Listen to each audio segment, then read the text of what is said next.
தெற்கு பார்த்த வீட்டிற்கு கிச்சன் எந்த மூலையில் இருக்க வேண்டும்? உதாரணத்திற்கு வந்து இப்ப தெற்க பார்த்த வீட்டிற்கு அக்னி மூலை தலைவாசல் இருந்தால் பொன் முட்டை சேரும். இப்ப இந்த வீட்டுக்கு நீங்க வந்து கிச்சனை இங்க போட்டிருக்கிறீங்க. உதாரணத்திற்கு வந்து இதை நீங்க கிச்சன் அமைச்சிடுறீங்க.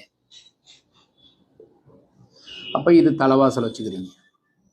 ஒருவேளை கிச்சன் இது வந்து சிறப்பு, அக்னி மூலை தலைவாசல் சேரலைங்க, அக்னி மூலை சார்ந்து இருக்கு. இதை இன்னொரு ஆப்ஷன் சொல்றேன். இப்போ இதை வந்து நம்ம அடைச்சிட்டோம். இதை வந்து நீங்க பார்க்கிங்கா வச்சுட்டீங்க.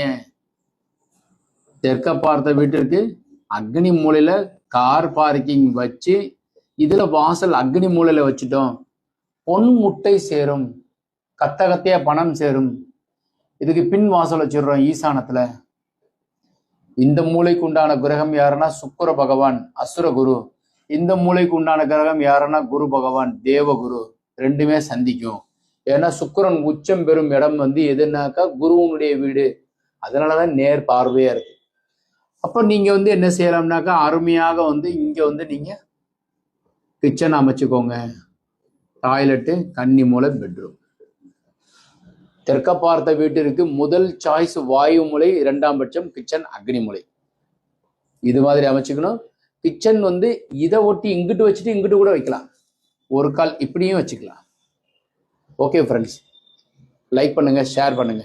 வணக்கம் ஃப்ரெண்ட்ஸ்.